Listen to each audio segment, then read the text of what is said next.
Good afternoon. The Committee on Environment, Revenue, Taxation, Labor, Procurement, Statistics, Research, and Planning is calling this virtual informational hearing to order. It is now 2:06 p.m. Friday, October 15, 2021. Notice of this afternoon's hearing was provided to senators, stakeholders, and local media on October 8th for the 5-day notice and October 13th for the 48-hour notice, thus meeting the requirements of open government law. I'd like to acknowledge my colleagues who have joined me here today, Senator Joanne Brown and Senator Tello Taitigui. Masi. The purpose of this informational hearing is to discuss and get information regarding Guam Environmental Protection Agency's Groundwater Protection Zone map. To go over some rules of conduct for this hearing, the host of the hearing will mute all participants until called upon by the chair. A virtual background should not be utilized during this hearing, and participants' face must be visible at all times. When called to speak, please ensure that you are unmuted and that you are speaking into your microphone. Members of the committee wishing to speak may indicate their desire to the chair through the in-app chat feature. The order of questioning begins with the chair, myself, followed by senators. Individuals testifying shall first be recognized by the chair before speaking and shall state their name for record-keeping purposes. Questions and testimony shall be confined to the substance or nature of the agenda. Personal inference as to character or motive of any senator or any individual testifying is not permitted. So now to begin our agenda, the Guam Environmental Protection Agency Groundwater Protection Zone map. So per the Water Pollution Control Act, there's a designation of groundwater protection zone. In order to implement measures to protect and preserve the integrity of underground water resources, the agency shall prepare a groundwater protection zone map, which defines those land areas which overlie existing and future groundwater development sites or provide recharge waters thereto. The groundwater protection zone map may from time to time be altered or modified based on new information, including but not limited to subsurface geological investigations, water quality analyses, climatological records, water level measurements, and hydrogeological studies and analyses. The Department of Land Management shall prepare a metes and bounds description of the land area designated by the administrator of Guam EPA. Before the adoption of the Groundwater Protection Zone map by the agency or before said map is altered or modified, public hearings by the agency shall be held in connection therewith. Notice of public hearings for the consideration, adoption, or modification to Groundwater Protection Zone map shall indicate the time, date, and place for such hearing and shall be published at least once a week for 2 consecutive weeks in a newspaper of general circulation. So I would like to now recognize those that have joined us here today to discuss the Groundwater Protection Zone map and proposed changes that could potentially be voted on by the board of Guam Environmental Protection Agency. Today we have Brian Bearden, who's the Chief Engineer of the Water Division of Guam EPA. We have the Director of the Water and Environmental Research Institute of Western Pacific, Dr. John Jensen. And with him, we have Dr. Wen, who oversees the work of a research assistant, Natalie Bravo, who's going to be presenting today. I would also like to recognize the Guam EPA board member, Dave Duenas, who has also joined us today in this hearing, as well as Monica Flores of Protehila Texan Sabretinian. Okay, so now I would like to open up the floor to Chief Brian Bearden to discuss perhaps the map itself and some of the questions that have arose from it. So welcome, Mr. Bearden. Thank you, Senator. If I could have our slides put up, what I will do is I'll go through the presentation that we provided to the Guam EPA Board of Directors with our proposal, I think originally back in May of this year, and it's been discussed at every board meeting since then. I've updated it by adding a couple of slides based on feedback at these board meetings to hopefully make the issues a little bit more clear. So the issue at hand is the determination of minimum lot sizes over the northern Guam Lens Aquifer. Next slide, please. So the question that we sought to have the board of directors answer was which map should be used in determining the lot sizes over the northern Guam Lens Aquifer. And the two choices that we provided to them were the 1986 Groundwater Protection Zone map, which Senator Perez just described its enabling legislation. And then the 1978 US EPA sole source aquifer designation map. So I'll get into these in a little bit more detail here throughout the rest of these slides. Guam EPA's recommendation was to return to the use of the groundwater protection zone map instead of this 1978 map. And next slide, please. So the background for this question and kind of limiting where this discussion is really going, this is limited strictly to the zoning law, specifically 21 GCA section 61501, in which it says that lot sizes and setback on properties above the aquifer shall be established by the Guam Environmental Protection Agency. And we note there that the law there does not refer to the GPZ, but the aquifer, which is not defined in that law. So next slide, please. So what we have right now at Guam EPA is we have two memos that were issued by Guam EPA in 2008 and 2009 that basically answer that part of the zoning law. There was a 2008 memo from Guam EPA to DLM, which instructs DLM to use the US EPA sole source aquifer map for this purpose instead of the groundwater protection zone map, which had previously been used. And then in 2009, Guam EPA sent a memo to the Department of Land Management to actually set what those minimum lot sizes were. And it's a fairly detailed memo, but just in general, what I wanted to share here is that that memo, the 2009 memo, stated that over the northern aquifer, the minimum lot size for an unsewered lot would be 19,200 square feet, which is about 1/2 acre. But then it also allowed for 9,600 square feet for a parentally subdivided lot. So that's about 1/4 acre. And then outside the northern aquifer, it allowed for that to be reduced, that minimum lot size to be reduced down to 10,000 square feet, which again is about 1/4 acre, and remained at 9,600 square feet for a parentally subdivided lot. And I put the asterisks on there because since April of 2019, Guam EPA has been waiting a legal opinion from the Attorney General's office on the conflict between this provision and our Guam water quality standards, which we could talk about in more detail later if you'd like. But basically, the water quality standards require a minimum lot size of 1/2 acre for septic systems over the groundwater protection zone. But this 2009 memo from Guam EPA has been in use since that time and has allowed people to use this 1/4 acre lot for parentally subdivided lots. So next slide, please.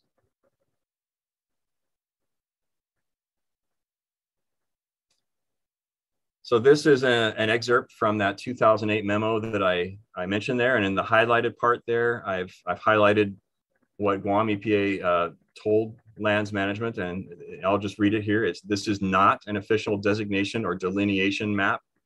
And I think that was probably done to make sure that that distinguished this designation from the GPZ, so that it would not have to go through the public hearing process. It says, but it is the most up-to-date map available from US EPA to use in addressing where land uses may impact on the northern aquifer and where Guam's minimum lot size law should apply.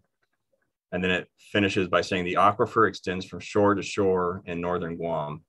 I would like to, my commentary on this is that this is not the most up-to-date map, and the US EPA map is not intended for use in any kind of local land use decisions, and I'll get to that later. Next, please. So that US EPA sole source aquifer designation that they mention and the associated map, this goes back to the 1978 Federal Register, and it was a designation by the US EPA administrator of the Northern Guam Lens Aquifer as being what they call a sole source aquifer. And I've highlighted there some of the language from that designation, and it basically describes that Northern Guam Aquifer as those groundwaters north of the southern municipal boundaries of Hagana Heights and Chalan Pago Ordot, with dissolved solids concentrations less than 10,000 parts per million. That right there tells us right away that this was not meant to be a coast-to-coast designation, because what that means basically is that this is the freshwater within the aquifer. And we know from, and you can question Dr. Jensen on this, but we know that at some point when you near the coast, the dissolved solids concentration will exceed that 10,000 parts per million, and the water becomes not drinkable. Next slide, please. So here's a little bit more about what the purpose of that designation was that EPA put out in 1978. So this is a section of the Safe Drinking Water Act, section 1424E, that allows the administrator to make these determinations that an area of an aquifer is the sole or principal drinking water source for an area that, if contaminated, would create a significant hazard to public health. And then how that was meant to be used by EPA is highlighted there in yellow. Basically, that after the publication of any such notice, no commitment for federal financial assistance, which is defined there as either through a grant, contract, loan guarantee, or otherwise, may be entered into for any project which the administrator determines may contaminate such aquifer through a recharge zone, so as to create a significant hazard to public health. And then it goes on to say, some exceptions there that you can go ahead and provide that federal assistance to design a project to assure that it will not contaminate an aquifer. But we bring this up to just to highlight the fact that this map was, or this designation map, whatever you'd like to call it, was not intended by the federal government to be used as any kind of a local map for Guam. And again, this goes back to 1978. Next slide, please. This is a representation of that map published by EPA. This is what was originally included in that 2008 memo. Next slide, please. I have a better copy for the next slide. This is a more recent version of the same map that EPA provided with another publication in 2012. And note again the disclaimer there that this is a working map. It's not intended to be used for commercial purposes without verification by independent professional qualified to verify such data or information. This is just an illustration, basically, of what that area was meant to be. But this is currently what we're using and what we're telling lands management to use for the designation of minimum lot sizes. Next slide, please. So now I'm going to talk about the Guam EPA Groundwater Protection Zone map, and we're calling that the 1986 Gpz map. So this map was based on a map proposed by John Mink in the 1982 Northern Guam Lens study. It was based on hydrogeology, and Dr. Jensen can give you some more information on this, but in general, he drew a line about 4,000 feet inland from the coast based on his data that was available to him at the time, to really encompass what I would characterize as the usable aquifer only. That'd be the parts of the aquifer where you could drill a well and produce drinking water in economic quantities. And this map was adopted following that section of Guam law that Senator Perez read to us. Next slide, please.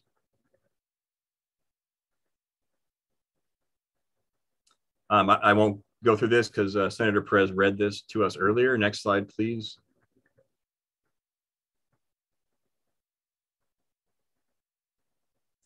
So this is just a quick copy showing you this is the meets and bounds designation that the Departments of Lands Management prepared, and you can see it was signed in 1986 there. It's a full legal description of the groundwater protection zone, and I'll show you a map of that on the next slide.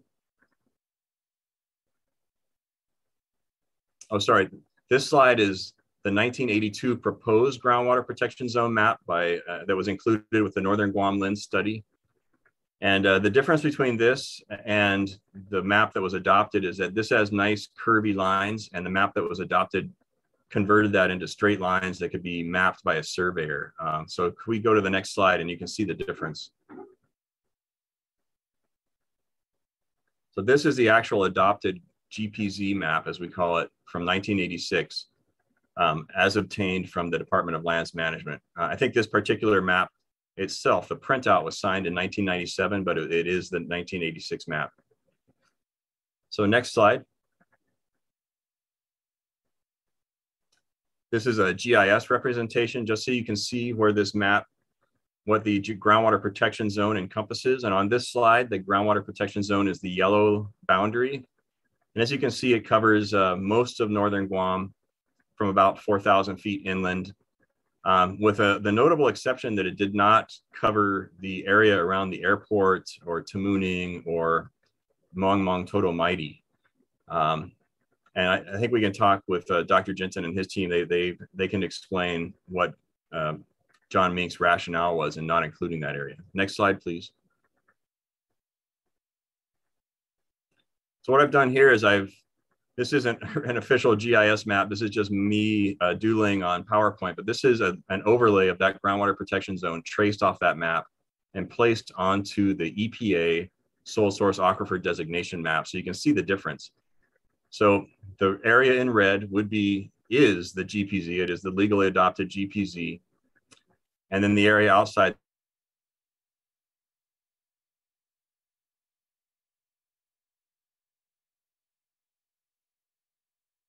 my phone will often kick me off when it gets a call.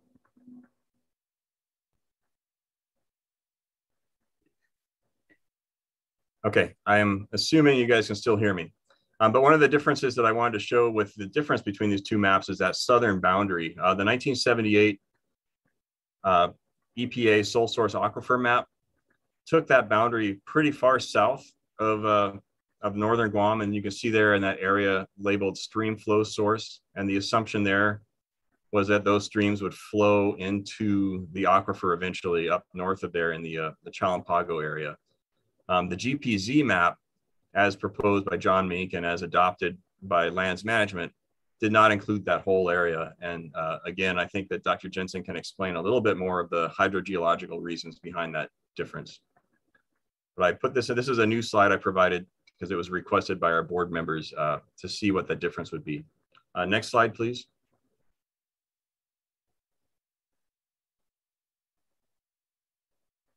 Okay, so I'm just going to close this out with the same analysis of pros and cons that I gave to the board of directors a few months ago. So this is for the sole source aquifer map, the so-called 1978 US EPA map. The pro, I guess, would be that it's more protective in that it would require larger minimum lot sizes for all of northern Guam from coast to coast, both inside and outside the Gpz. The cons would be the opposite of that it's more restrictive. If you want to consider the Gpz to be a management map, a management tool, which would allow for more restrictive measures within that zone and less restrictive measures outside that zone, then this could be considered a con. Another con is that the US EPA map is not a map, it's a written designation.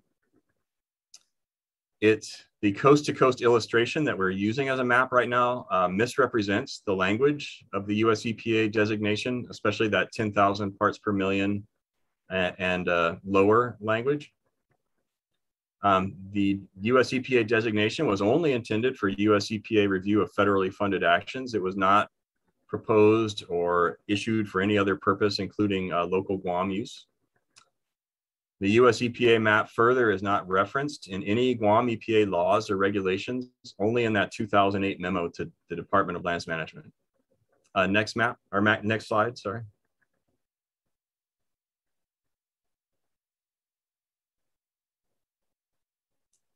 So on the groundwater protection zone map, this is the pros that we have listed. It is based on hydrogeology from the early 1980s, but it is based on hydrogeology. It allows for smaller lots where the hydrogeology would allow for it. It was formally adopted following 10 GCA Chapter 47. It is an actual recorded map, which can be marked on the ground by a surveyor or on a survey plat for submission for subdivision purposes. The Gpz map is referenced and used in multiple Guam EPA regulations, including the water quality standards, where it is used to delineate where septic systems and under what conditions septic systems can be used. It is used for the requirements of certain types of industry or buildings to be connected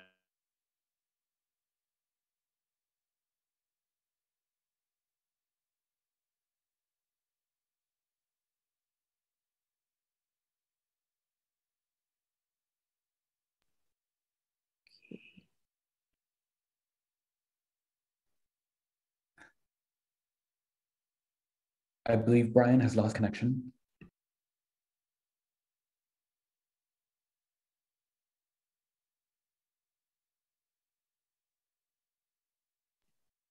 Connected to sewer and not be allowed to use septic systems within those same regulations, operating regulations in terms of the wellhead within 1,000 foot radius of any well, and all, please. Okay, sorry, Mr.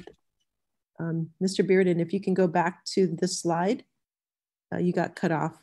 So maybe you can start from maybe midway of the slide. Can you hear us?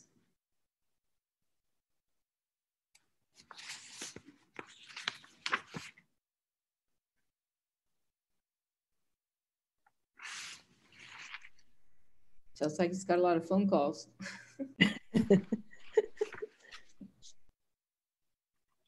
Let me message him and see. One moment. Maybe we could take a brief recess so we can get him back on. AV.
All right, the committee is back from recess. We left off with Mr. Bearden talking about the groundwater protection zone map.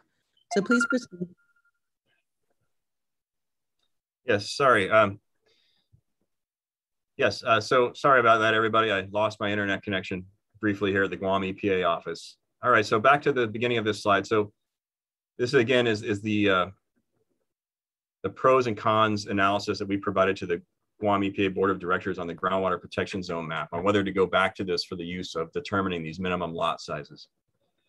So the list of pros is that this map was based on hydrogeology. It was based on John Mink's 1982 proposed groundwater protection zone map. It allows for smaller lots where the hydrogeology will allow for it. The map was formally adopted under the procedures given under 10 GCA Chapter 47. It is an actual recorded map, which can be marked on the ground or on a survey plat, which means that the plans that a surveyor would provide for the purpose of subdivision or parceling.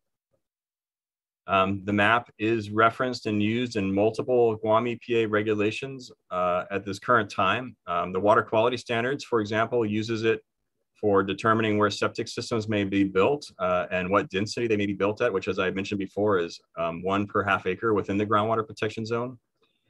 It also is used under those same regulations for certain land use requirements and where they are required to be connected to sewer. For example, no industrial facilities may be located within the groundwater protection zone unless connected to sewer. And it's also used in the wellhead protection requirements, which are in our water resource development and operating regulations. And those are a number of restrictions that apply in the area 1,000 feet around a wellhead or within the groundwater protection zone, anywhere within the groundwater protection zone. Next, please.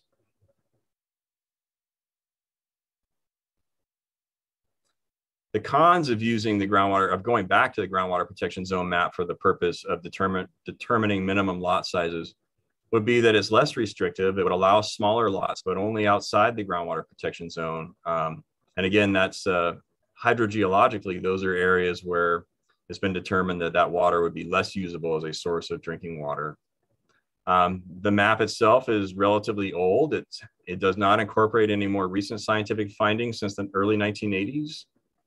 The map also does not include the area around the airport and Harmon, which we know is a source of groundwater, a source of drinking water, I should say. Tumon Maui well is a prime example. And then the airport drinking water wells.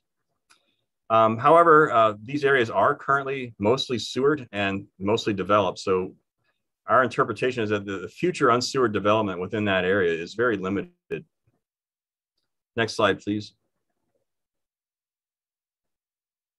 So our recommendation was to return to the use of that groundwater protection zone map for determining those minimum lot sizes. And our primary reason for doing so was to be consistent with our other regulations, which already reference the Gpz and already apply based on location within the Gpz. And the example that I provided the board on several occasions is that with the construction of a septic system for a single family home. Right now, if you came into our office and wanted to build a septic system on a lot that was smaller than 1/2 acre and you were not a parentally subdivided lot, our regulations would not allow it if you were within the groundwater protection zone map. But if you're outside the groundwater protection zone map, our regulations would allow that to be built as long as it fits on the lot. And we want, our purpose of that with this was to be consistent with the lot sizes that are provided by DLM in the process of parceling and subdividing, was to make sure that that matched up with what our regulations actually allow for construction. And that was our final conclusion. I don't believe there's another slide. Maybe you could just check, but I believe that's it. Oh, sorry. We did have a slide in there for future actions, and this might really tee up the WERI discussion. So we are working with WERI to revise the groundwater protection zone map based on more recent scientific findings. We're also following up with the Attorney General on our April 1st, 2019 request for the legal opinion. Again, as I mentioned earlier, the Gpz land use requirements under the water quality standards restrict septic system density to no more than 1 dwelling per 1/2 acre. But Guam's land rules allow for smaller lots following the parental subdivision rule. And the question that we posed to the Attorney General's office was which rule applies? And I don't have good numbers. We haven't really been tracking that separately from other lots that we permit for septic systems, but I can tell you that last year we saw a lot of 1/4 acre septic systems permitted using the parental subdivision clause in Northern Guam within the Gpz. And I think that's the last slide. Could you check for me? Yep, that's it. And that's all I have, Senator. Open for any questions.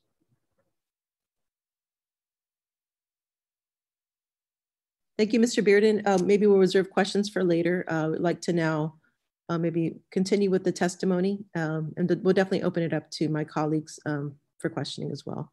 So if you can stay on for those questions, we appreciate that. Thank you for that presentation.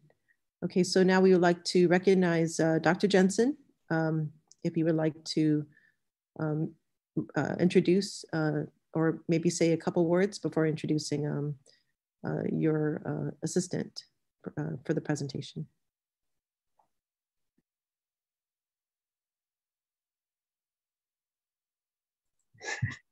Thank you, Senator. I'm a little slow with the controls here. As Captain Bearden mentioned, Guam EPA approached us, and it's been part of an ongoing conversation for a long time, actually, but approached us some months ago about putting together a study to revise the map, or I should say, bring it up to date. As he mentioned, it's 40 years old, and it was based on information that they had at the time and using tools they had at the time. We've got 40 years of new information and some substantial new information. And we've got some some powerful new tools. GIS didn't exist in those days. So to sort of preface our presentation on the where to go next, I'd like to just comment, as you requested, on the current state of the map and understanding. There is no reason at this point to deviate from using the 1986 map, which is was based on the science of the time, and for reasons that Brian mentioned. The other map was not really technically rigorous in the way that the 1986 map is, and it contains some misconceptions that southern border is problematical. And we have, in subsequent modeling studies, for instance, when we defined that southern boundary, we excluded that area because, and I can go into the technical aspects some other time when you want to take a look at the weary map of the aquifer that we produced in 2014. But the Pago River intercepts the stuff coming from the east side of it, and the stuff on the west side is probably is a little more problematical, but it doesn't include that entire watershed that's outlined on the sole source aquifer drawing. The other complicating aspect of that is that we're about to revise the aquifer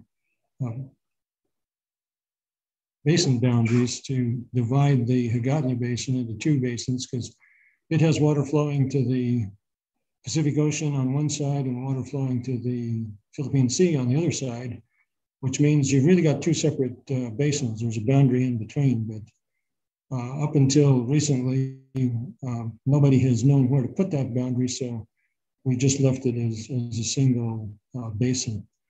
I'll have more to say about that when Natalie gets into her presentation. So I guess my contribution to the discussion of which maps to use is, I'm a hydrologist, not a policymaker or regulator, so I'll stick to what can be said based on the hydrology, and that is, from what we know of the hydrology, there is, using the 1986 map is a appropriate way to go, and the sole source aquifer map is problematical in terms of some of the things that I just mentioned, and there are other things, but the obvious thing that needs to be done is to update the 40-year-old map and incorporate the current knowledge with the state-of-the-art tools. So with that, I'll introduce my team. When the management of Guam EPA approached us about taking on this project, I went to Dr. Wen, who's our GIS specialist, because this is a map. Maps are done by GIS these days, and this is a challenging and interesting GIS kind of problem. So he's the logical principal investigator for such a project. And I suggested that he put in a proposal in our next round of funding to tackle this project. And then, of course, we were looking for a student. And we just happened to have a student apply for the program, who I'll let her explain her credentials, but she has a impressive background in public policy already. And she took our first courses in hydrology.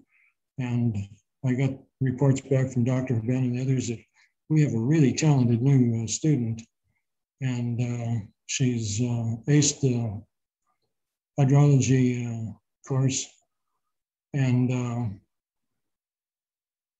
when you combine that with the rest of the stuff on her resume, I realized we had the perfect set of credentials for this project. So we approached her about taking this on as her thesis project.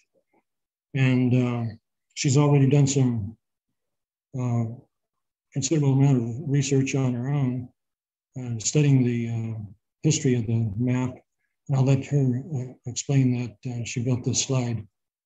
And so I asked her today to present a little bit of what she's compiled regarding the background and the prerequisites to updating the map, both in terms of the natural features that have to be considered, the human infrastructure features that have to be considered, and the tools that are available to be used.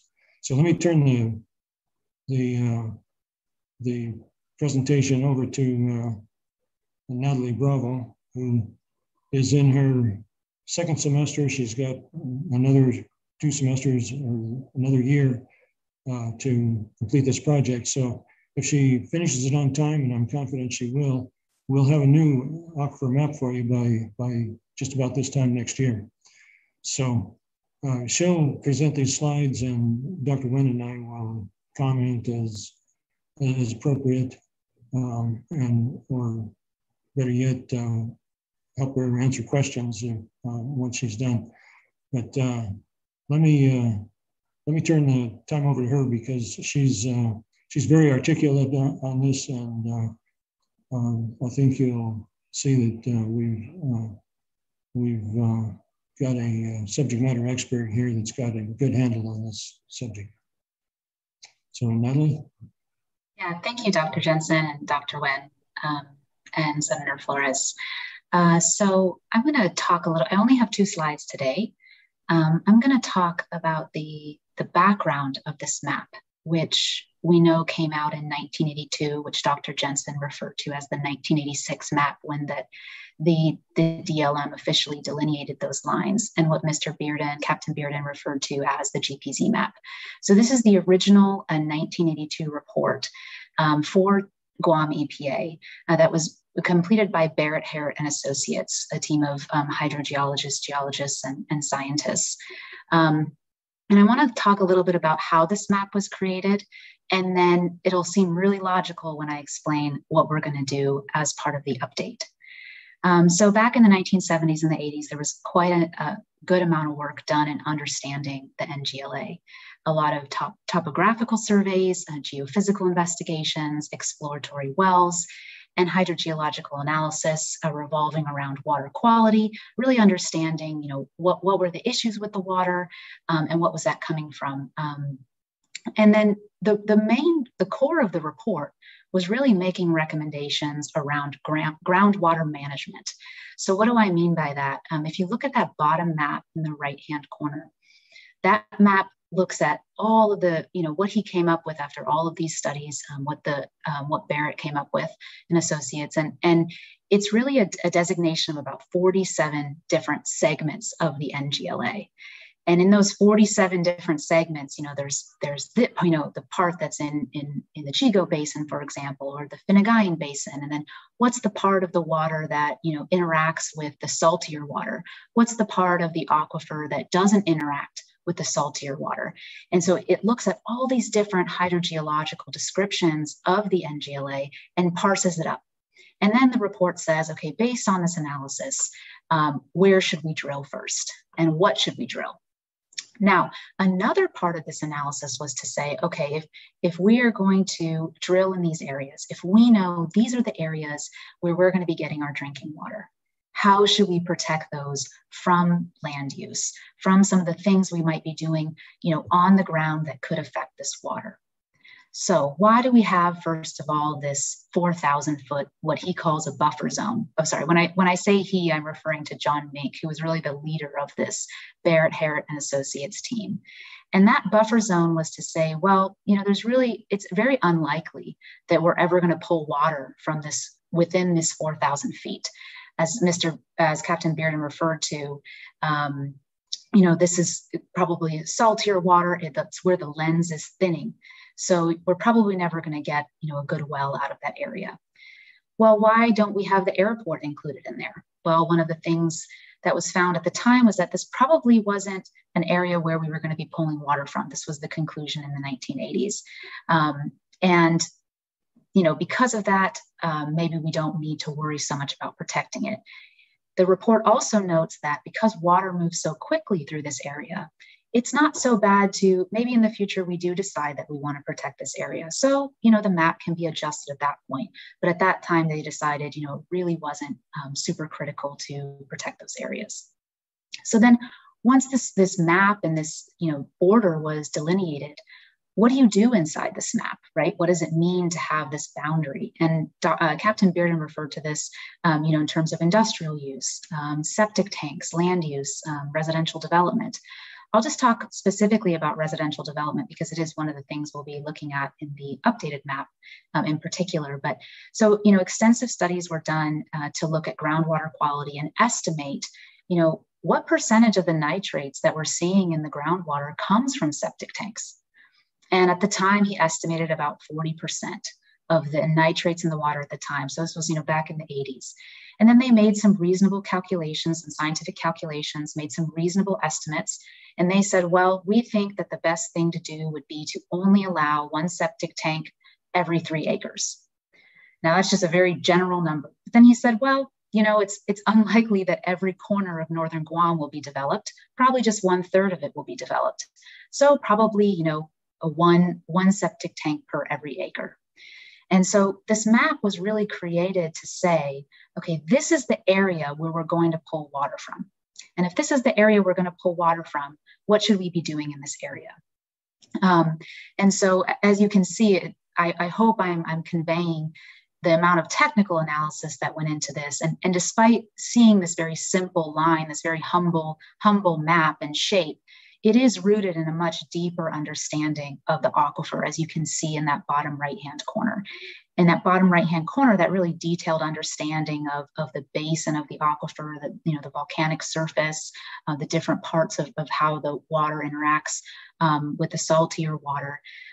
Although that drove the development of wells, it is still rooted and the foundation to this groundwater protection zone map. So if you go to the next slide. So I'm going to talk a little bit about on the next slide what we're doing in the updating of this. And it's really doing exactly what Mr. Mink and Barrett and Associates recommended, which is to, when we know more about the subsurface of the aquifer, when we know more about the basins, when we know more about water quality, when we know more about, well production rates and everything there is to know, maybe we need to update this map or relook at things. Dr. Jensen referred to the fact that maybe now we are developing the Agania Basin, or maybe there's a need to divide that into 2. So we'll be looking at all those same things that Barrett and Associates looked at, but just with the greater data availability we have now. And we'll also be looking at that in GIS, which allows for, much greater computation and analysis in a much more efficient way and hopefully a more clear way. The other thing we're considering besides just these natural conditions of the aquifer is what we refer to as the artificial conditions, the things that aren't made by Mother Nature. And those things also too were considered back in the 80s by Barrett and Associates. Some of them are a little bit different. Now we'll probably consider the sewer line routes, the characteristics, the septic tank locations. Rather than just doing hypothetical analysis, we can map where those septic tanks are thanks to GIS. We'll look at land use zones. Again, rather than just considering it hypothetically, we can look at it in a geospatial way in GIS. We can look at land ownership and how that might feed into land use, accessibility, development costs, and then also look at infrastructure like roadways. So that's what we'll embark on doing as we look to update the map, is really doing what was done before, just with greater information and new tools available to us to take in a greater amount of data and process it to see which areas should we be protecting, and hopefully add on, maybe potentially add on a layer of analysis to that, which is, should certain areas be protected more than others? You know, right now we see this one zone in the current GPZ, but is there some room to think about different zones within that area? And then that gives lawmakers, in a sense, some flexibility to how they regulate. So that's all I had prepared, but I would be happy to answer any questions.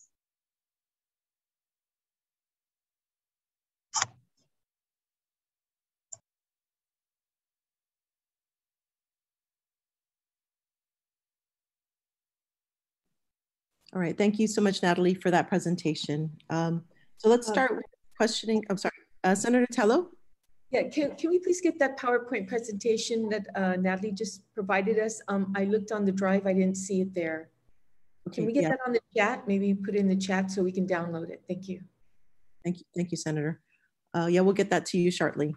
Okay, so we will start with the questions, and maybe starting with Brian Bearden. Yes, thank you. So, Brian, I think, I guess one of the things that were brought up in your presentation, so basically it appears that Guam EPA is proposing to go with the 1986 map, which has a smaller footprint than what is currently in use. And so you mentioned about the Guam solid, what is that called? Water quality standards. So can you explain, besides septic tanks, what is the water quality standards affect as far as regulation? What does it regulate other than septic tank leaching fields? Sure. Yeah, the water quality standards is really the territory's component of the Clean Water Act. You know, the Clean Water Act is a federal law which applies across the country. Some states have delegation to enforce it. Guam does not. The Clean Water Act relies on states, however, to publish water quality standards. And so this is actually a regulation that in part is authorized by federal law, which is really unusual for state law. But that part of the water quality standards is really limited to things like actual numeric limits for water quality that are applied to different permit setting activities, you know, determining what effluent limits might be. But Guam's water quality standards take that a step further, and it's got a few other items that are in there. It has prohibitions on wetland filling. It has requirements for wastewater treatment systems and wastewater effluent standards, even if you're outside, even if you're in the groundwater. It has groundwater quality standards, which are not a part of the Federal Clean Water Act. And as I mentioned in my presentation, it also has some basic groundwater kind of land use descriptions in the very beginning of the regulations that say what can and cannot be done within the groundwater protection zone. And you know, the examples I gave were, you know, it provides a limit of 2 septic systems per acre. Basically, it says that I think dense residential, commercial, and industrial development shall not occur and within the GPZ unless it is sewered, among other things. I'm sorry, I don't have it up in front of me right now to give you the full link, but I think that's probably a decent summary. Does it also relate to erosion control? This Guam water standards, Guam water quality standards? No, we have a separate regulation for that, the Guam soil erosion and sediment control regulations, and that, as we've recently discussed, was passed through was updated back in 2000 through a separate public law, which gave it a completely different set of penalty provisions, as we recently discussed about lifting the cap on that. But that's a separate regulation. Okay. So I guess my question would be, so if we are to go to the 1986 map, we're basically decreasing the footprint, would that decrease, would that affect the regulations? Is that a sort of a deregulation of those areas that lie outside the footprint of this 1986 map? No, it would not change anything related to our regulations, because our regulations all refer to the 1986 map already. The only thing it would change would be the rules as they're implemented by the Department of Lands Management when they are reviewing and approving the parceling or subdivision of lots. It would allow them to go down to a smaller size lot in those areas outside the GPZ. Within the GPZ, it would not change anything. Okay. So in that case, if by decreasing the footprint, so if I can go back to one of your initial slides, you had mentioned that things outside the footprint, basically the parcel size could be smaller for a leaching field. Is that correct? That's correct. And this again is based on that 2009 memo from Guam EPA. So that's something that could potentially be changed as well if it was set by memo. But that currently is set at about 1/4 acre, whether it's parentally subdivided or not, outside the aquifer. And so that's what would change, is that area outside that GPZ, but still within northern Guam, would then be allowed to be subdivided down to that 1/4 acre size, regardless of parental subdivision status. Okay. Currently, as I mentioned, if you have that parental subdivision status, you can go down to the 1/4 acre lot anyway within that GPZ area or anywhere within northern Guam.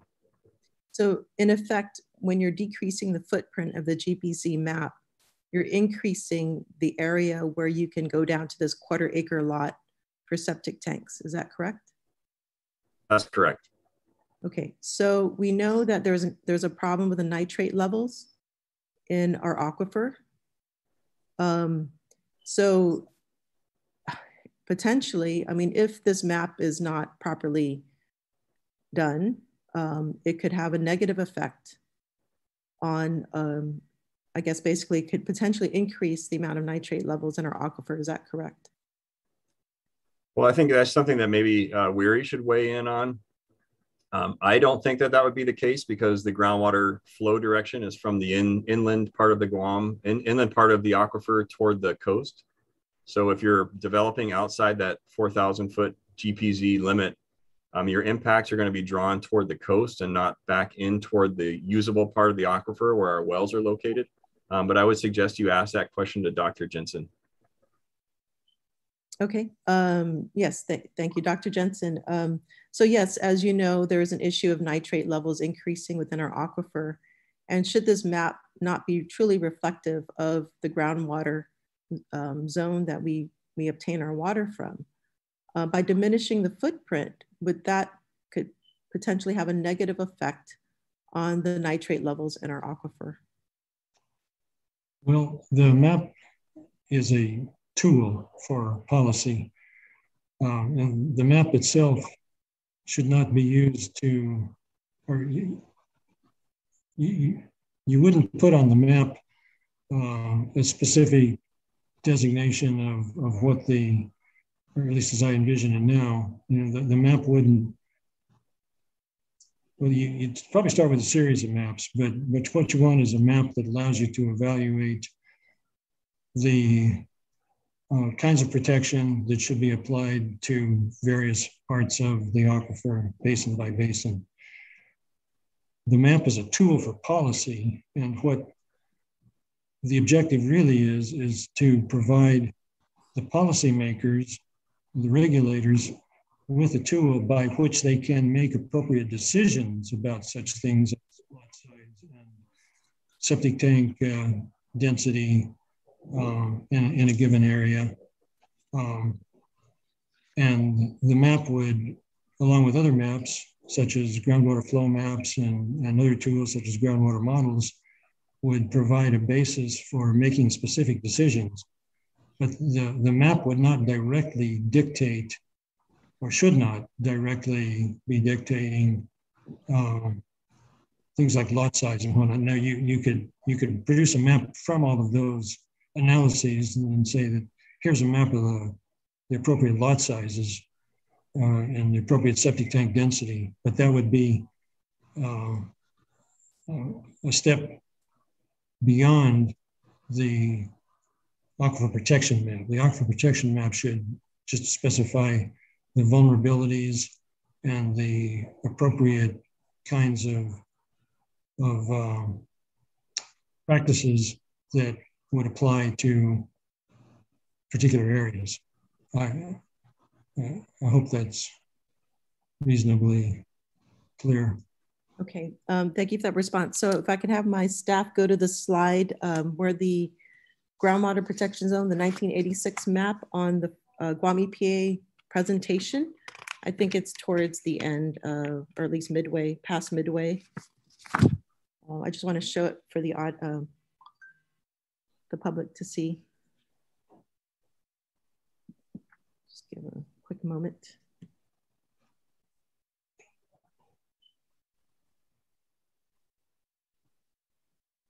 Okay, so the yellow outline, the yellow boundary basically shows where this 1986 map is located, or at least the footprint. So, so it's interesting how the area where the airport is was basically deviated from this 3,000 foot, or is it 4,000 foot inland marker. So 4,000, is it 4,000 or 3,000 feet? It's 4,000 feet. 4,000 feet, okay. So it's interesting how a uniform number was selected when it seems to me the topography is pretty varied.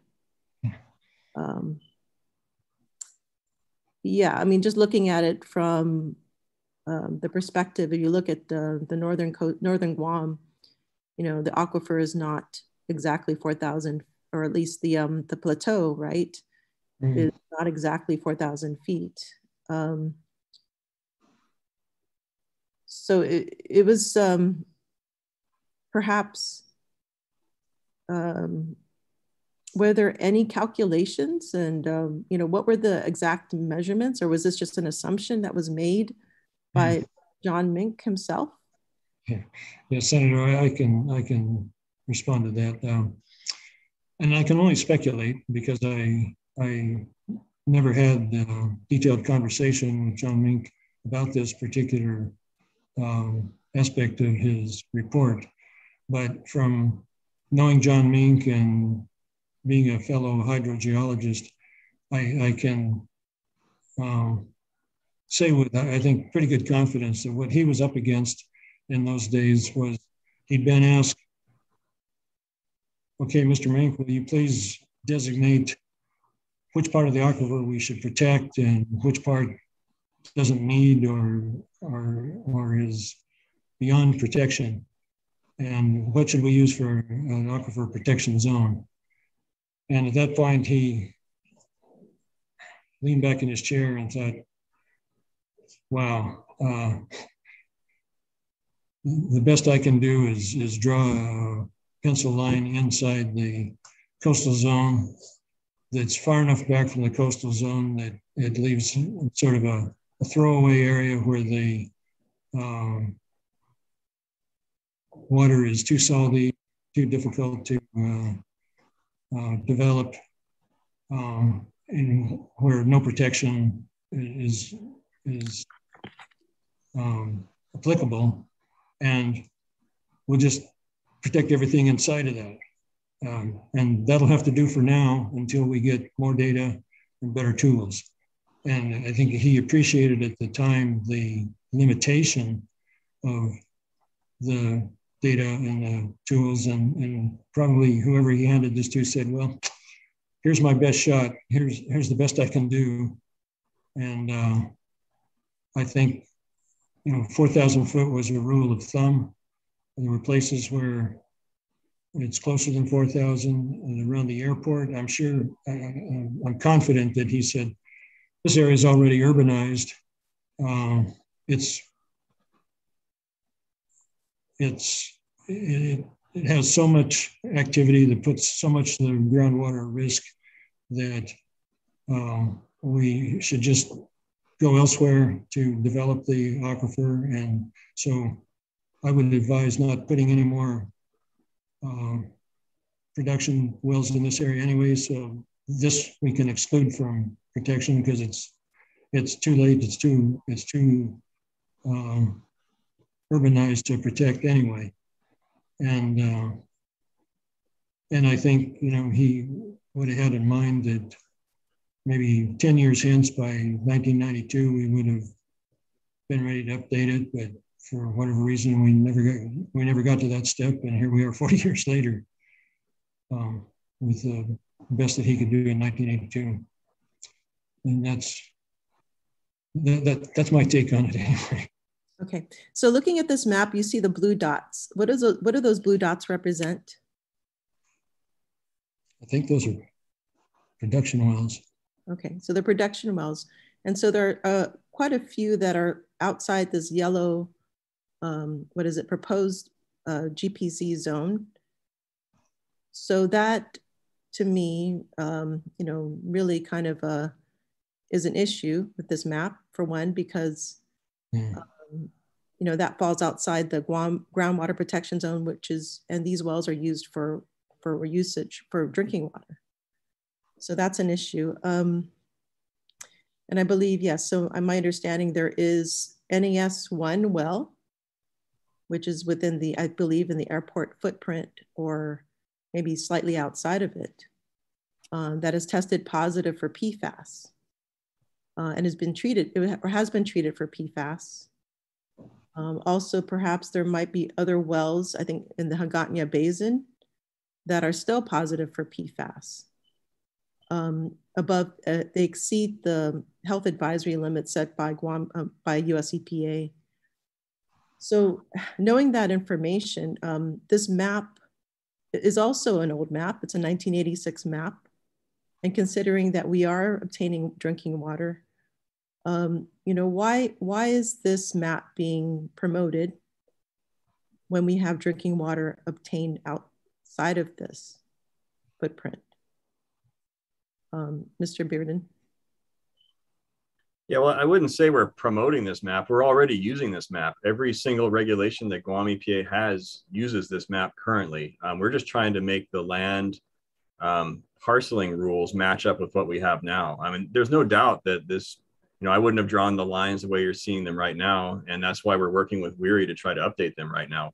But the reason why we're bringing this up right now is because this really affects only this very limited topic that we're discussing, which is that setting of minimum lot sizes, which really only applies to residential construction. This won't apply to any kind of commercial construction, because nobody's going to build commercial construction on a quarter-acre lot. It doesn't apply to any uses of any chemicals or anything like that. Those are already covered under our other rules, like I said, which do reference the Gpz. Those wells that are outside the Gpz, they are protected by the 1,000-foot wellhead protection zone that we do have in our rules right now. It'd be better if they were within the Gpz, and that's something we hope that the new map will do. But right now, they're not unprotected by the regulations. I can't speak for the way that those regulations have been implemented for the last 30 years.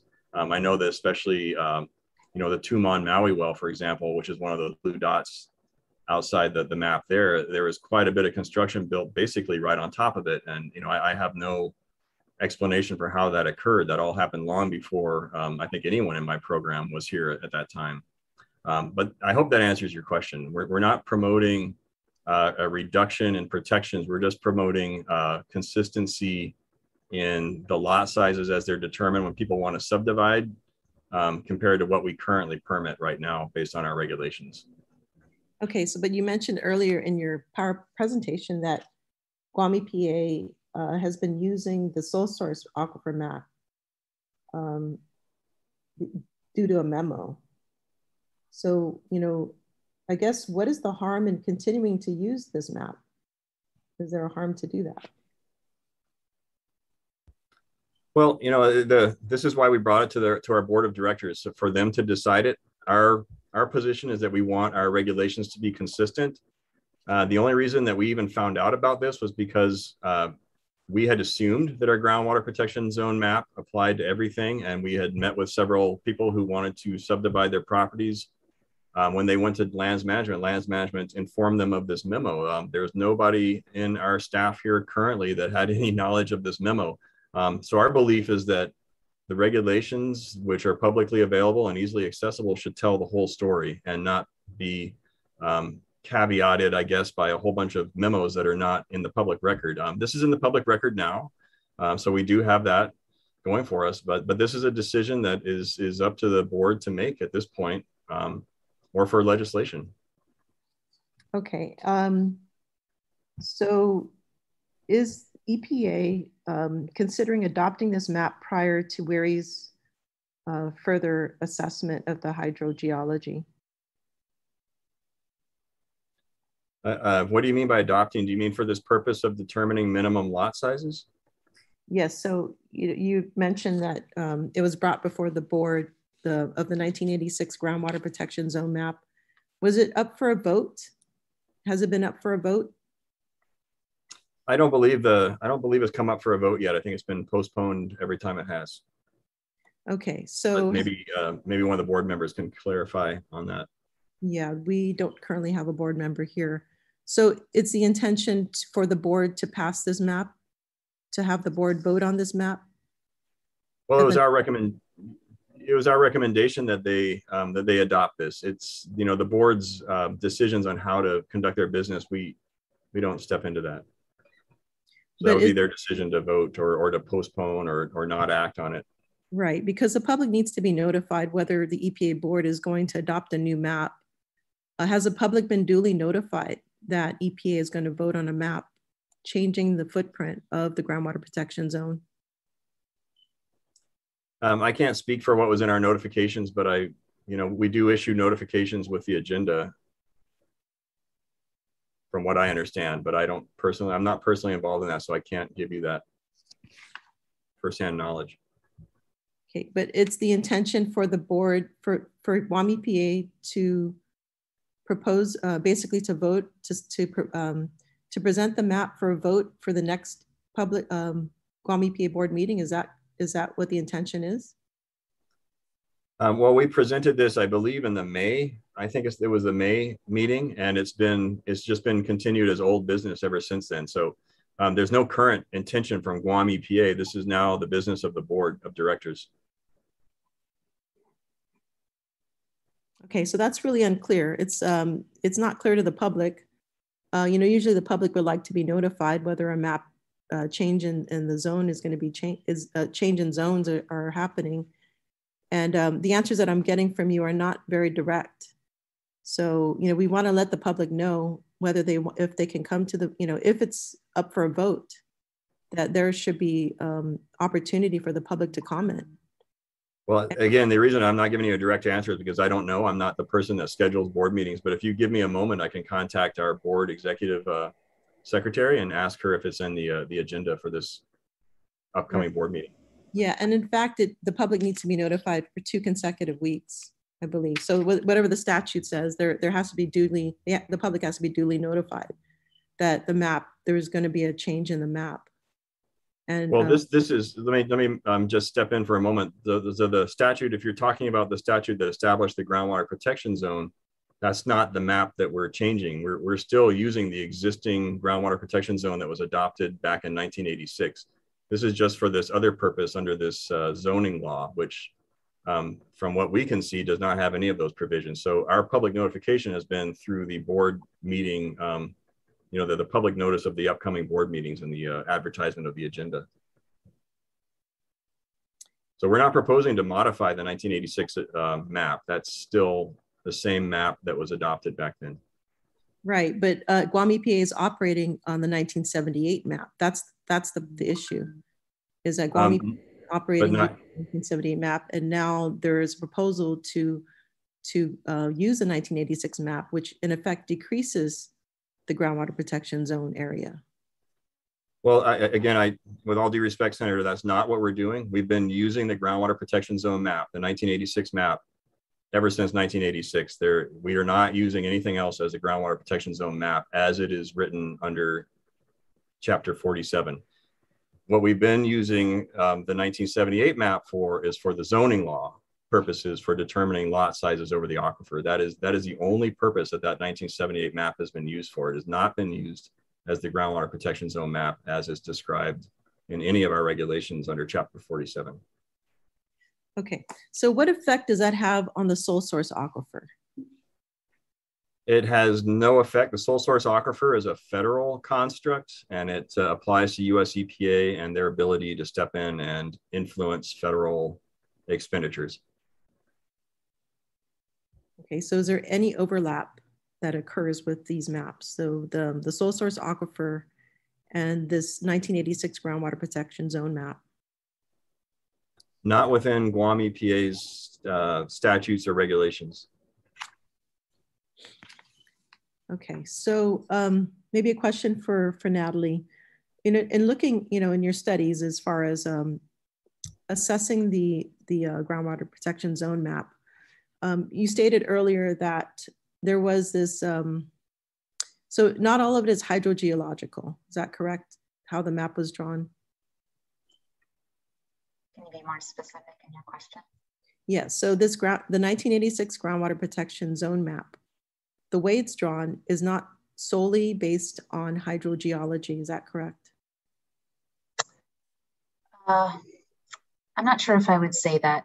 What I would say is that, you had a hydrogeological reason for not including certain areas, but that was based on, his understanding of. So let me just point out the two parts to answer it more directly. So the Agana Basin area that you see that's not included there, which Dr. Jensen also spoke on, the Barrett and Associates report very specifically points out that they did not believe that area was of high potential, which is definitely based on a hydrogeological assessment. And for that reason, they determined, maybe it didn't need to be protected. They also pointed out that because of a hydrogeological understanding of how quickly that water moves through that area, that they didn't believe that they would need, that it would be such a, I don't want to say a big deal, but that it would be so difficult to modify the regulation later to incorporate that into a groundwater management area. But it was based on their hydrogeological understanding of the potential in that area. Now, as far as the 4,000-foot buffer goes, well, Mr. Mink calls it a buffer. It's again the same, where it's based on a hydrogeological understanding that these are not potential areas, within the 4,000 feet for groundwater development, and they're certainly not included in his recommendations and his assessment of what wells, what areas should be developed. But then there is, like you pointed out, the 4,000 feet. I'm sure that was very practical. There's areas where that 4,000-foot boundary aligns with the roads that are in place. And of course, that's very practical from an implementation standpoint. So I hope that better answers your question. Okay, so yeah, what I'm trying to point out is the airport area. So that's definitely deviates from that 4,000 feet from the coastline. And so there's that the deviation, from my understanding, from what was said by both Mr. Bearden and yourself, was that that deviation was based on the assumption that there wasn't going to be any production coming from that area because there's an airport there. So it seems to me that the map is based not solely on hydrogeological information, but also political ones. Political ones being that, or maybe decisions that are outside of hydrogeology. We know that water can come from that area. It can be produced from that area. And we do in fact get drinking water from that area. So, looking at, in your study, perhaps is there a way to incorporate the cultural significance of water for some of these areas outside of this 1986 footprint? As you know, the Chamorros have lived on the coast where we lived, our habitats were very close to drinking water. There's many areas along the coastline where you'll find water, drinking water. That's how we were able to survive. So, I think there are other considerations besides hydrogeological ones that need to be incorporated into this assessment, because for Chamorros who have lived here for over 3,000 years, we want to protect this as historic, as part of our natural heritage and our cultural heritage. So I do hope that that is incorporated into this groundwater protection zone map that you are reassessing.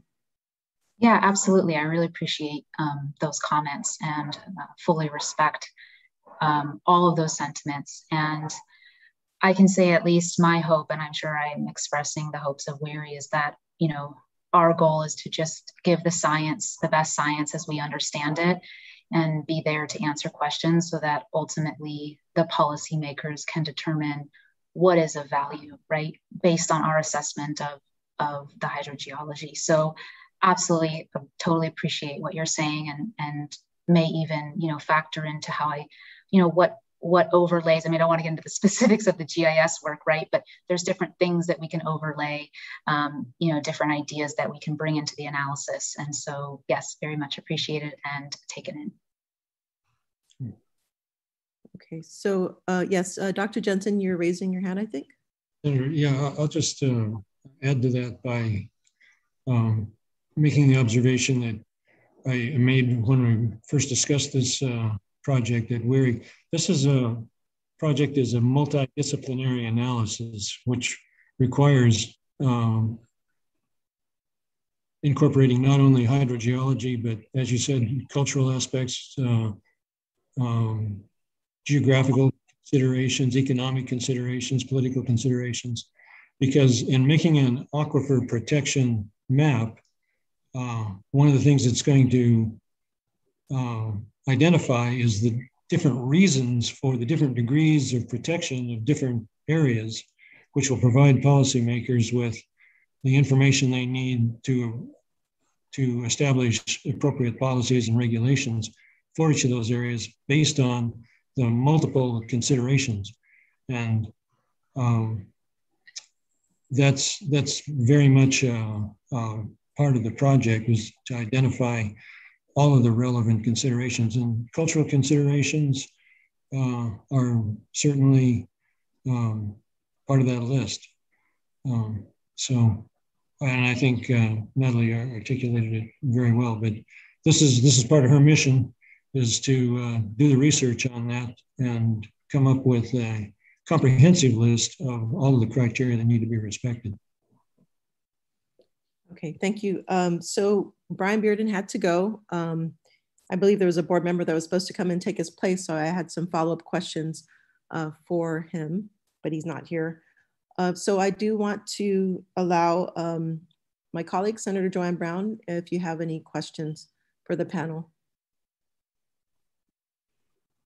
Thank you very much, Madam Chair. I mean, I appreciate the presentation, but I'm still a little lost with regards on how we're going to proceed, because I mean, we're kind of dependent on the scientific assessment on how to best manage our Northern Guam waterlands. And certainly we've been dependent upon, these maps that were put in place quite a number of years ago to help make that determination.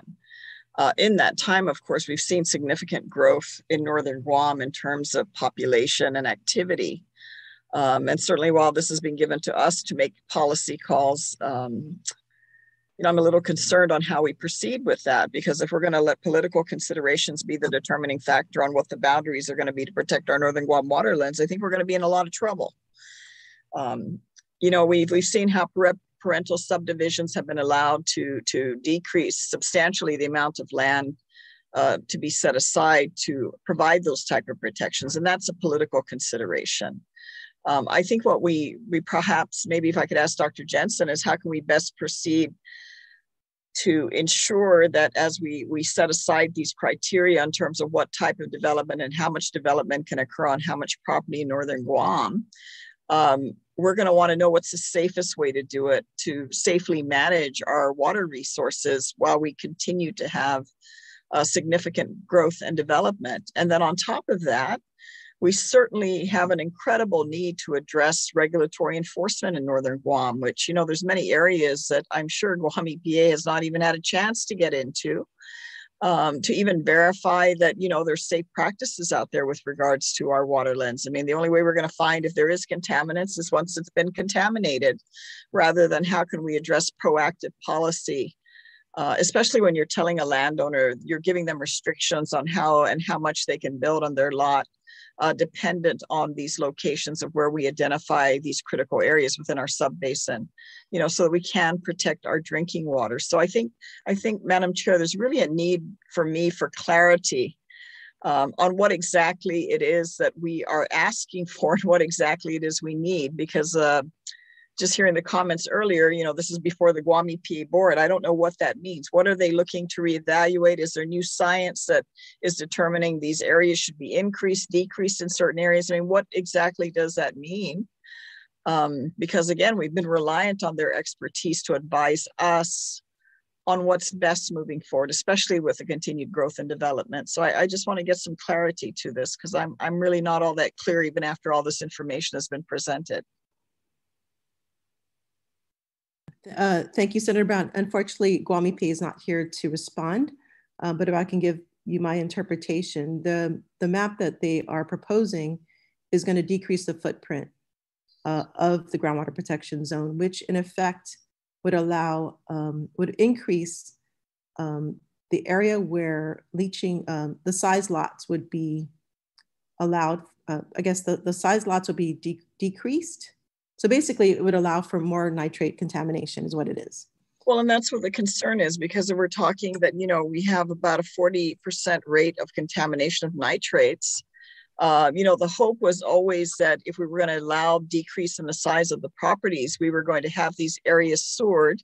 So we were not contributing, you know, with adding on additional septic tanks. And a number of these areas are not even septic tanks. I mean, these are open, you know, disposal areas for human waste. So I don't understand the logic in that yet to give me any comfort level that we're looking at reducing it. I don't hear anything, and I didn't hear anything in the presentation with regards to, are we increasing, you know, installation of sewer in Northern Guam so that we're not creating more septic tanks or open disposal areas so that we can protect our waterlands? Because again, in the 40 plus years, I mean, we've had continued growth and development as expected. That's anticipated. But to reduce these areas without any safety measures being put in place, I'm a little concerned about that. I mean, I remember meeting John Mink many years ago. It's good to hear his name because it's been so long. I remember his wife, Patsy Mink, also was a representative of the state of Hawaii. But again, I just don't, I have to tell you, I'm not feeling comfortable after this presentation. If that's the agenda, I'm far less comfortable than I was before we started. So it would be nice to have some clarity to this, because if we're reducing the land size, is it based on scientific research? And again, how does that play into, is GWA putting any more sewer infrastructure to offset the impacts? Or are we simply reducing the land size and then saying, oh, you can continue, you know, putting septic tanks into the ground? I don't know. I think I have more answers, you know, more questions than answers at this point. Okay, so that definitely is a follow-up question. As you know, the board is planning to meet next week. Yeah, it's not clear to me either whether they're going to vote on this proposed map ahead of WERI's reassessment of the groundwater protection zone either. Well, can we ask WERI what their recommendations are? I mean, we could always trump the actions of the EPA board. I would not like to do that. Of course, I'm hoping that they're going to act in the best interest of the community. But ultimately, to me, what's most important is managing and protecting our groundwater, because it's absolutely critical. It's critical to our economy. It's critical to our development. It's critical to our sustainability as a people in this community. There is so much tied to this because drinking water is an absolute necessity. And while certainly now we're in a day and age of bottled water, you know, that's not going to address the health and welfare of our community. So this is a pretty significant issue. And I think it would be good to get some clarity with this recommendation. What is motivating the recommendation? Is it the science that's motivating the recommendation to reduce these lot sizes? Or is it the political consideration to reduce these lot sizes? I mean, I don't know. I would like to know that. Does anyone, if Weary or anyone else here that's on this hearing can give us some feedback, that would be very helpful. Okay, so Dr. Jensen, would you like to respond to Senator Joanne's questions? Sure. I think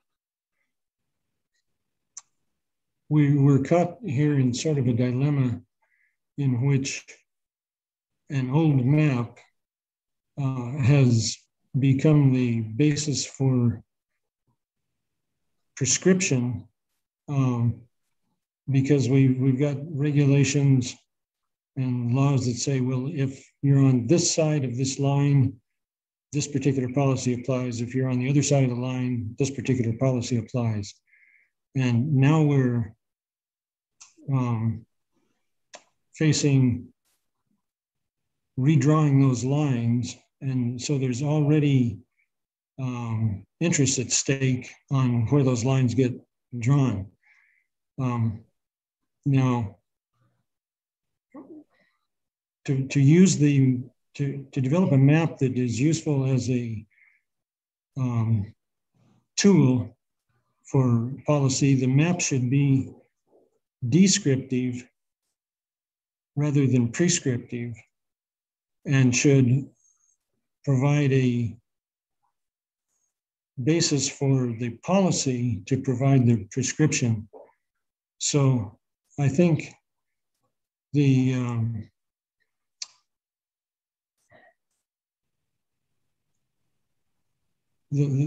question here is one of how to proceed with policy, appropriate policy in the interim while we're trying to start over with a new map.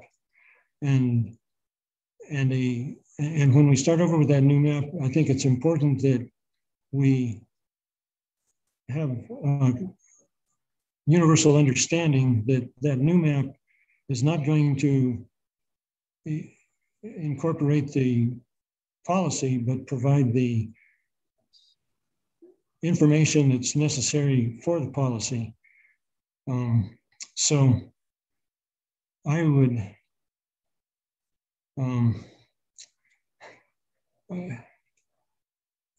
from a scientific point of view, I can only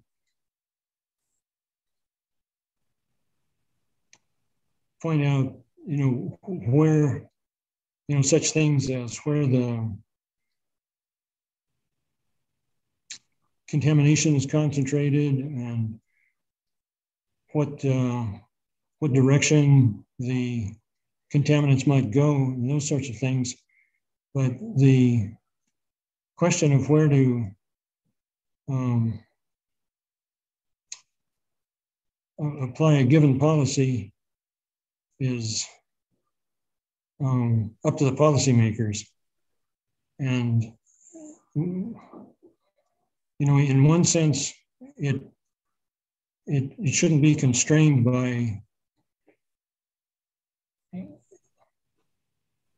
it shouldn't be constrained a priori by the map. The map should reflect the decisions that are made as to which areas are going to be protected, to which degree, or it should provide the basis for deciding that. But I guess we've got to step back and separate the map from the policy, and recognize that the map is not the policy.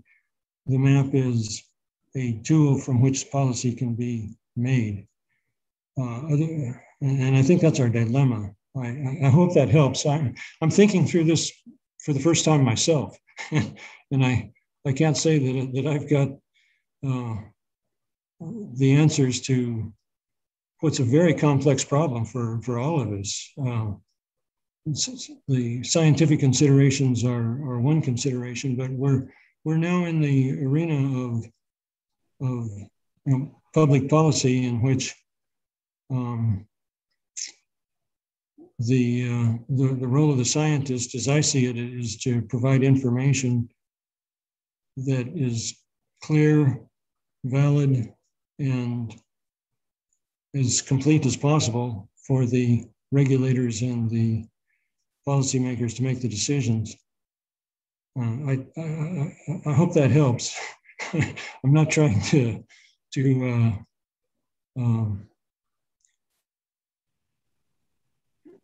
get out of stepping up to decision, but I think the dilemma, to sum up one last time, is that we've got a map that is in need of updating, and we're trying to figure out collectively what to do in the meantime till we can get that updated. And I don't know that there's any good answer to that. Dr. Jensen, do you have a possible time frame of you're talking about the updating of the map, at least from the scientific research side? What time frame perhaps is needed to do that so that we can get new information? I mean, even considering, you know, the growth of activity that obviously has occurred in the last 40 plus years. Is that something you guys are currently looking at to estimate what time you would need to be able to provide those recommendations for an updated map? Yes, ma'am. As I point out to my students, you know, scientists never have enough data. And when we have to make a decision, an engineering decision or a policy decision, we go with the data we've got. And we have a lot more data than John Mink had 40 years ago. And sure, we're prepared to go forward with the data that we have. So that's Dr. Wen's and Natalie's mission, is to incorporate the current state of the knowledge, apply the current state of the tools, and in a reasonable amount of time, which is the 2 years that it takes to finish a master's thesis, produce a product which we can have a new map by this time. About this time next year, Natalie would be defending her thesis sometime between now and Christmas time next year, and so we should be able to incorporate the current state of the art in the next 12 months. Well, I appreciate that. I think it's very good information to relay, and we certainly look forward to that presentation, because I'll tell you politically what the expedient way, what the more likely outcome is to continue to reduce the lot sizes. That's the political expedient way to go about this. And left up to our own devices, not mine in particular, but left up to the political dynamics, that's probably what's going to happen. It's going to be very hard to reverse that once it happens. If I can take my 1 acre and divide it into 4/4 acres and I can build 4 more houses, that's what I'm going to do. But what does that mean in terms of, you know, if we're SOARed, maybe, Madam Chair, that's something we probably should have a separate presentation from the Guam Waterworks Authority, so that we and the public can get an update on what are the development plans of GWA with regards to adding additional sewer line capacity to northern Guam. Because I'm not going to be comfortable, you know, dividing further and reducing down lot sizes without those options available. So that we know that this wastewater and other contaminants are not getting directly discharged into the ground and into our drinking water. Because right now, you know, this is a big blank empty space for me in my mind. Without that information, it's very hard to proceed. And I think we all want to know what the plans are for GWA to expand sewer service capacity in northern Guam. I think if that can be provided, and it certainly opens up the opportunity for landowners to be able to try and maximize the use of their property. I mean, you can't blame anybody for wanting to do that. But if it's something that's going to create more issues, and we've seen time and time again, Madam Chair, on our island, we've seen it with contaminants in the past from military activity. We've seen it in the past from commercial activity. We've seen it in the past by, you know, just irresponsible practices of individual residents, how quickly contaminants can go into our drinking water resource. So we need to be mindful of that, because it's very hard to say, oh, we're just going to go in and clean it up. We're just going to go in and treat the water, and that's going to make the problem go away. I mean, our future, our growth, our sustainability as an island is critically dependent upon the quality of our drinking water on Guam. We don't need to go very far to see how adversely our quality of life can be affected without it. And so I just think there's a need for far more information before we make any decisions to start changing or reducing lot sizes without that information available. If GWA is going to, put new sewer lines northern Guam, I think we're all going to cheer and say great, as long as they maintain them, as long as they treat the sewage. But, I don't have that information. And I think it's important to know that. And again, have the most updated information that, our scientists can provide us before we make a final decision on how we're going to restructure or authorize changes to lot sizes. And I don't know how the EPA board at this juncture, with what we know now, can proceed with that without that information being available. So I simply want to bring that point of concern. But as I mentioned, I think it'd be helpful also. I'm sure maybe they're more updated with GWA than we are. I'm sure they would probably also want to sit in and listen in, as the community would, to find out what are infrastructure development plans for Northern Guam, and how can that coincide with any potential recommendations on how to revise or update the map, the current map that we're looking at, that was generated some 40 plus years ago. So with that, Madam Chair, that pretty much at this juncture concludes my comments, unless there's further discussion. Thank you. Right. Thank you, Senator Brown, for those comments. I agree that we still don't have the full information to proceed with adopting this 1986 map, which does have an effect on development and protection of our aquifer. So we do have community representatives here. I want to give them an opportunity if they would like to make have any comments on what's been presented. So we have Monica Flores. You're recognized from Thank you, today. Brown, Senator Cole, thanks for hosting this panel. It's just, I've been listening. I'm sorry, so try slowly. I've been listening. I have to say, sorry, Monica, it's really hard to understand. You're breaking up a little bit. So if you can find a location that's. Sorry, is that might be better. Still breaking. Is that better? Just keep okay. talking. That's okay. Oh, okay. Yeah, maybe proceed. It might be a little better. Okay.